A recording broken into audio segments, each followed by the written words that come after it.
সোনারগাঁয়ে তিতাসের অভিযানে ৪ চুনা কারখানা গুঁড়িয়ে অবৈধ গ্যাস সংযোগ বিচ্ছিন্ন।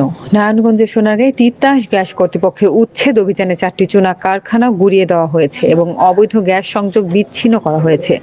সোমবার দিনব্যাপী পরিচালিত এই অভিযানে জেলা প্রশাসন, তিতাস গ্যাস ও ফায়ার সার্ভিস অংশ নেয়। সিনিয়র স্টাফ রিপোর্টার লিটন বিশ্বাসের তথ্যচিত্রে বিস্তারিত।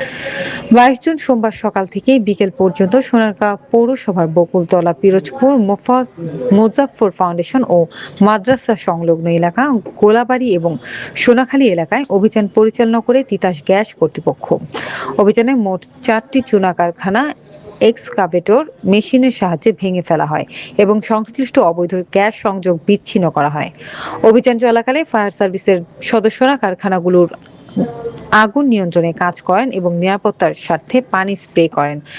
নারায়ণগঞ্জ জেলা প্রশাসকের কার্যালয়ের সরকারি কমিশনার সুহাত আবিল এবং তিতাস গ্যাসের সোনারগাঁও জোনের ম্যানেজার প্রকৌশলী সুরঞ্জিতের নেতৃত্বে এই অভিযান পরিচালিত হয়। তিতাস গ্যাস কর্তৃপক্ষ জানায়, সোনারগাঁ এলাকায় অবৈধ গ্যাস সংযোগ উচ্ছেদে তাদের অভিযান অব্যাহত থাকবে। যেখানে অবৈধ গ্যাস সংযোগ পাওয়া যাবে সেখানে আইনানুগ ব্যবস্থা গ্রহণ ও উচ্ছেদ অভিযান পরিচালনা করা হবে।